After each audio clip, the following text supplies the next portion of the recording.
Alhamdulillahi Rabbil Alameen.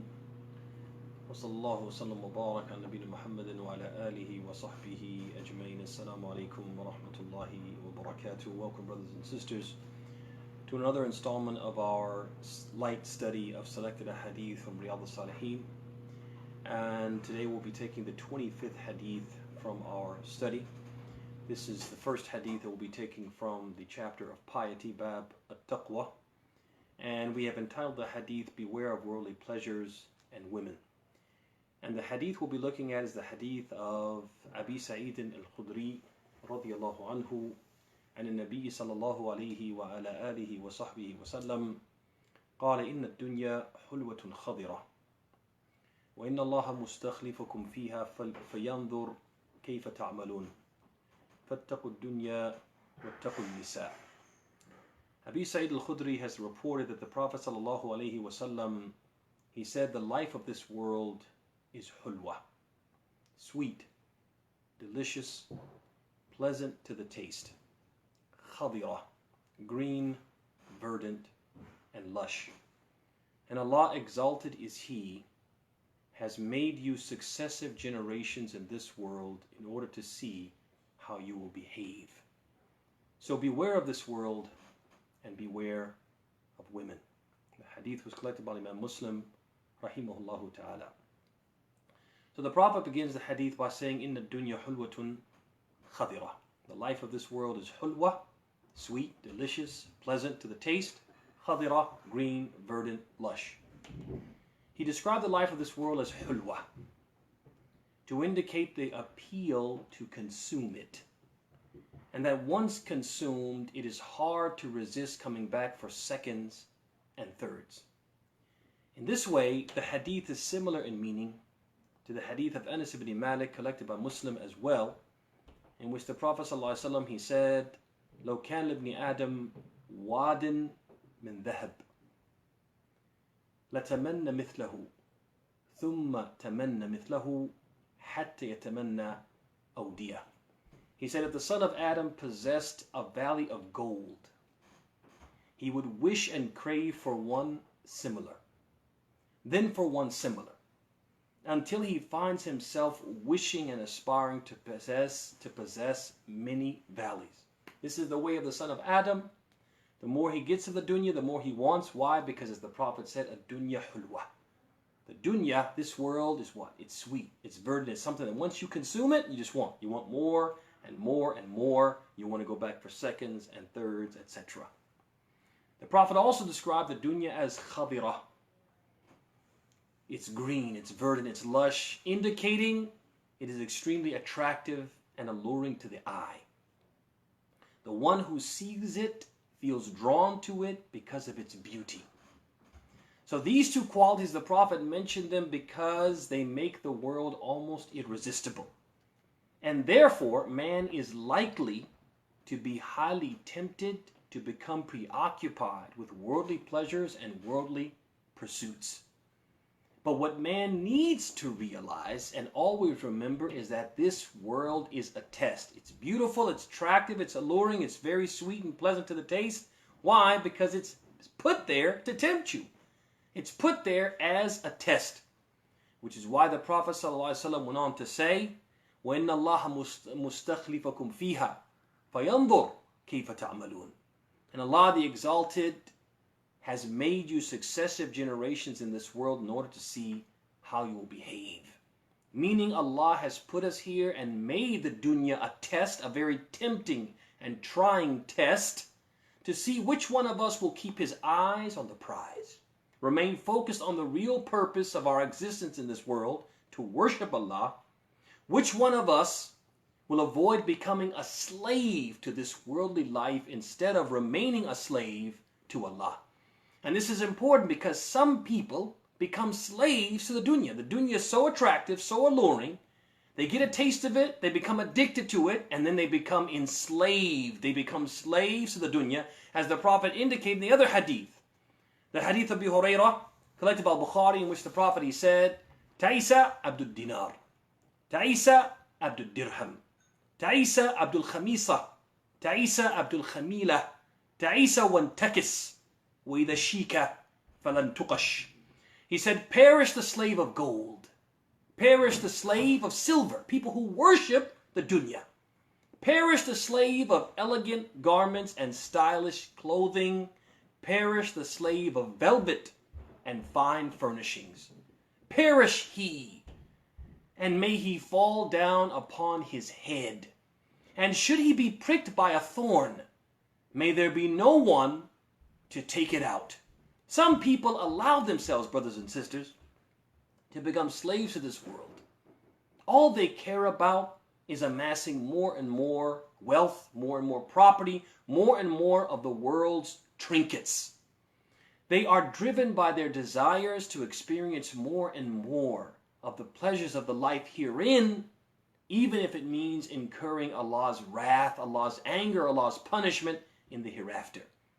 Every person needs to be aware of falling into this predicament. Every person needs to be on guard from slipping into this unbeknownst, unwittingly, and becoming a slave of the dunya and running the risk of losing out on the hereafter, which is why the Prophet continued, he concluded the hadith by saying, فَاتَّقُوا الدُّنْيَا وَاتَّقُوا النِّسَاء. So beware of this world and beware of women. Now this is one of the rare cases we mentioned previously when we opened the chapter. We said generally when Allah subhanahu wa ta'ala or His Messenger, they mentioned at-taqwa in one of its forms. Generally, we're told to fear, be conscious of, be mindful of Allah Himself or His punishment. But in some cases, okay, this is not the norm, but it does happen. We're sometimes told to beware of something other than Allah and His punishment, and this is one of the rare cases. The Prophet said, فَاتَّقُوا الدُّنْيَا. Beware of the dunya. وَاتَّقُوا النِّسَاء. Beware of women. The Prophet is telling us to beware of this world in general because it is extremely alluring, and if we're not careful, it will destroy us spiritually. That's why beware of the dunya, because too much of the dunya can destroy your deen. But he's also telling us, after mentioning the world in general, he mentions something which is specifically dangerous and threatening from the world. He mentions specifically women. Why did he do that? Because women are evil? Because women are bad? Because women are innately a threat? No.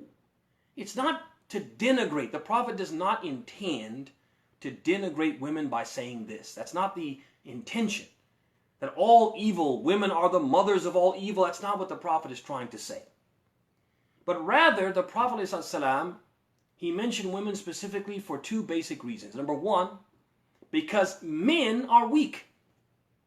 Not because women are bad, but because men themselves are weak. And women are a source of great temptation for men. Men are weak, so the Prophet told men, beware of women because this is your weakness, this is your kryptonite.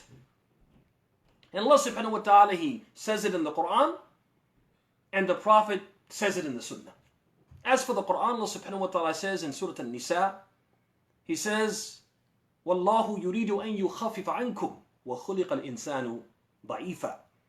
Allah wants to lighten your burden, and mankind was created weak. What does weak mean here? Tawus, he said, ضَعِيفٌ فِي أَمْرِ النِّسَاءِ. Weak regarding women. And Al-Waqi', he said, يَذْهَبُ عَقْلُهُ عِنْدَهُنْ. He loses his mind in their presence. Man loses his mind in the presence of women. Not that women are bad, but men are weak. The problem is not the women. The problem is what? Is the men. The second reason why the Prophet ﷺ mentioned women specifically, وَاتَّقُوا النِّسَاء, and beware of women, is because women are often used as a Trojan horse, a means to bring down religious individuals and societies from within. فَاتَّقُوا النِّسَاء, beware of women, not because women are evil, but because sometimes they are used, they are manipulated, and they are used as a Trojan horse to bring down religious societies from within. And I'm going to give some examples just to show that the enemies of Islam, they see the woman as a bawaba, as a gateway, as a means, as a tool to destroy Islam from within. It is something that they themselves identify as something that is useful for them and useful for the achievement of their objectives.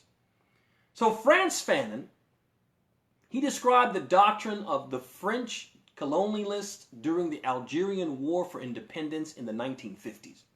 So Frantz Fanon is going to speak on the tongue of the French colonialists, and he says, if you want to destroy the structure of the Algerian society, its capacity for resistance, we must first of all conquer the women. Let me say that again. He said that their doctrine, their ideology, their approach is, we must first of all conquer the women. We must go and find them behind the veil where they hide themselves, and in the houses where the men keep them out of sight. So according to Fanon, it was impossible for the colonial power to conquer Algeria without first conquering its women and winning them over to European norms, making them think the way European women think or thought, making them behave and comport themselves the way European women behave and comport themselves. And if they can, making them believe, altering and corrupting and polluting their aqidah, making them believe the way European and Western women believe. A prominent Christian missionary was quoted as saying, intoxicants and Ghanaian women do more to destroy the followers of Muhammad than 1,000 cannons do. So seduce them with the love of material things and lustful decadence. Put the women, paint the woman, get the woman out of the house, get the woman, undress the woman, make her available sexually, and this will bring down al-Muhammadiyya in Ghana. And that will make it easy for us to convert them to Christianity. This is what a Christian missionary said and wrote. One intellectual, Dr. Medroberger, was quoted as saying, the Muslim woman is the segment of Islamic society most capable of either leading towards spiritual and moral decay and corruption or toward religious commitment. The key to this or that is the woman. If she's made righteous, the whole society will be righteous. And if she's made wicked, the whole society will be made wicked. So the Muslim woman is the weapon of choice, the secret weapon used by the enemies of Islam against the Muslims. Their short-term objectives include, number one, uncovering the Muslim woman, removing her hijab and stripping her of her modesty. Number two, encouraging her to mix freely with members of the opposite sex and calling it freedom or liberation. Convincing the Muslim woman that she somehow, some way is enslaved. She is oppressed and she needs to be liberated. She needs to be saved. She needs to be rescued.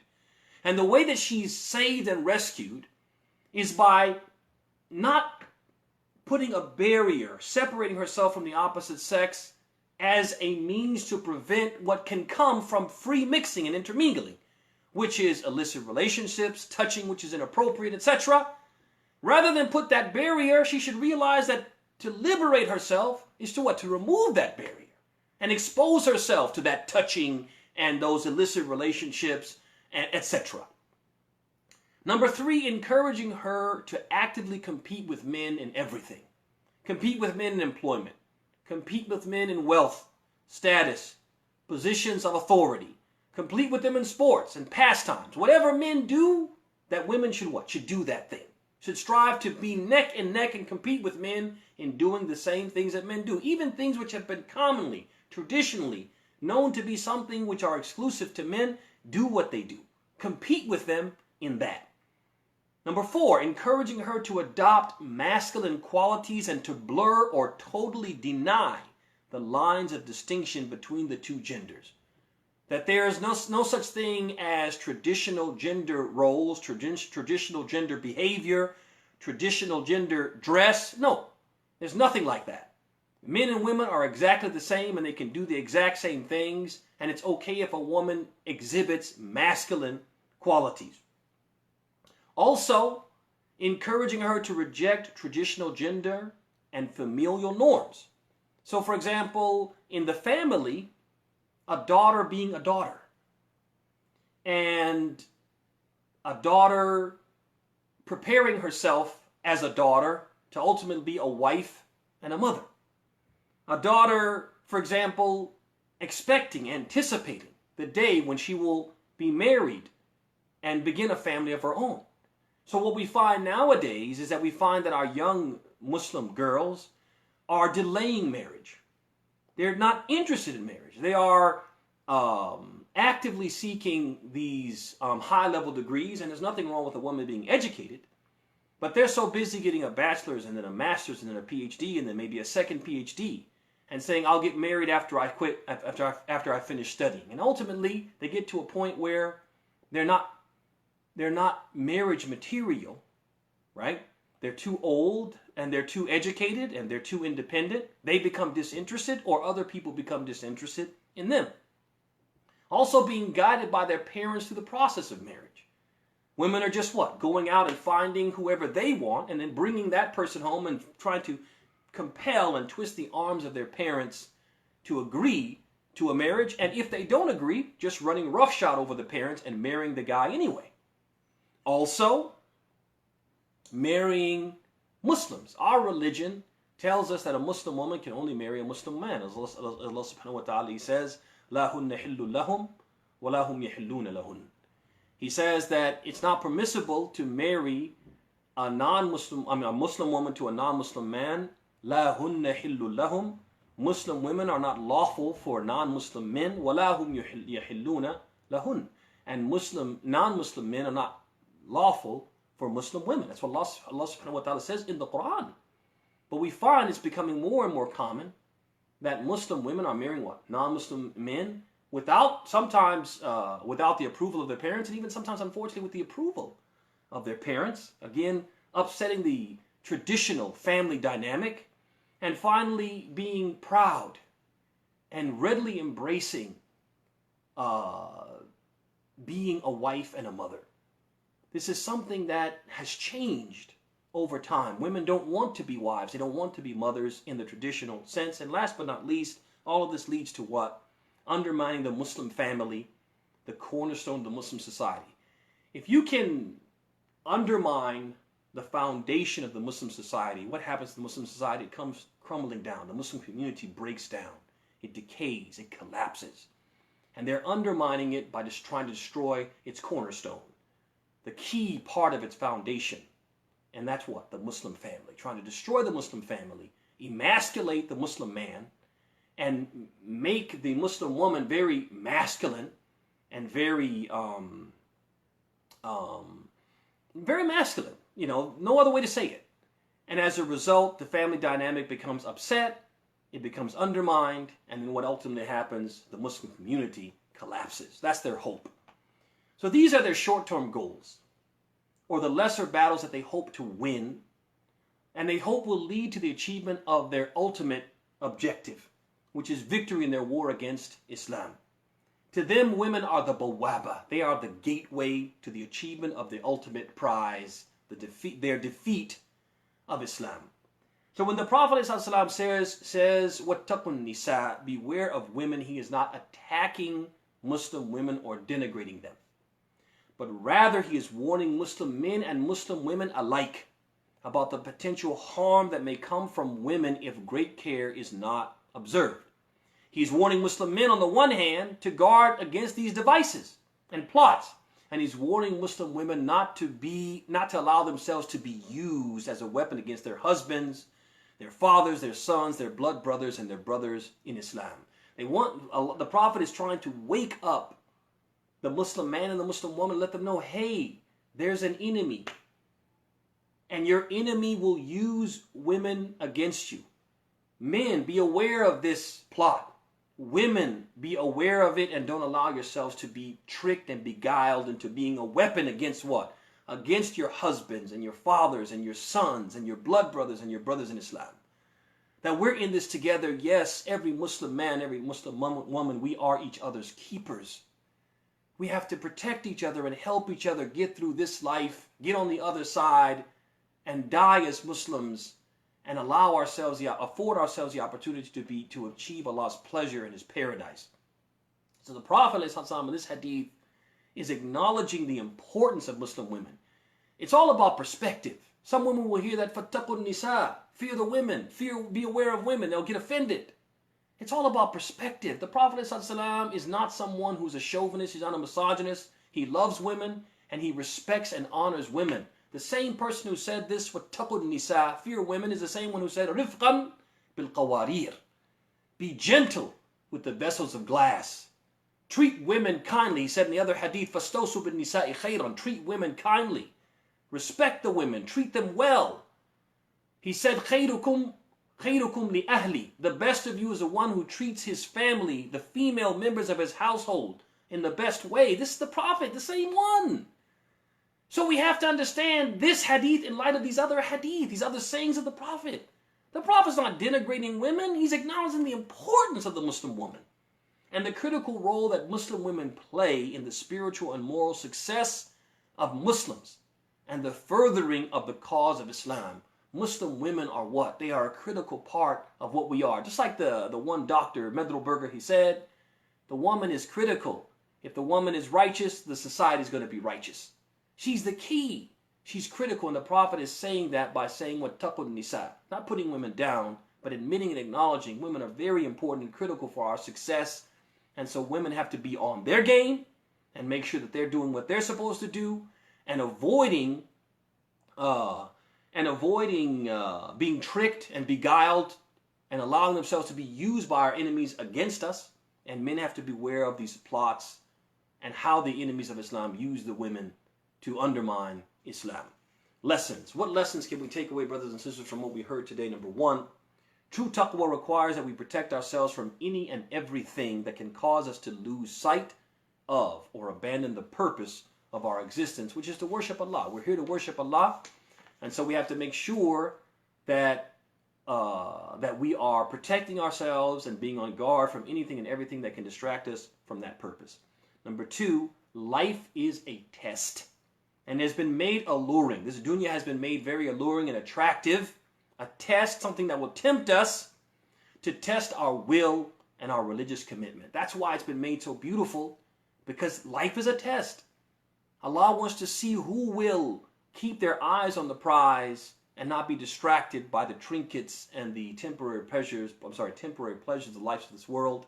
And last but not least, Muslim men and women alike must be aware of the harm that can come to our faith from women, not because women are evil, not because women are inherently wicked, but because they can be used for evil and made a source of temptation and a means to spread evil if we're not cognizant of the plots of our enemies and take necessary steps to protect ourselves. Women can be used as a pawn, and the women have to be smart enough to realize that they can be used as a pawn and not allow themselves to be used as a pawn by the enemies of Islam. May Allah subhanahu wa ta'ala protect us all. In closing, we ask Allah subhanahu wa ta'ala as always to bless your spouses, to bless your houses, to bless your wealth and your health, to bless you and make you blessed wherever you may be. We ask Allah subhanahu wa ta'ala to make us from those who listen to the talk and follow the best of it. And we ask Allah subhanahu wa ta'ala to make us from those who He teaches beneficial knowledge. And who He allows to benefit from that knowledge by making us from those who put into practice. Hada wa sallallahu wa sallam wa barak. An nabina Muhammadin wa ala alihi wa sahbihi ajmeen. Assalamu alaikum wa rahmatullahi wa barakatuh.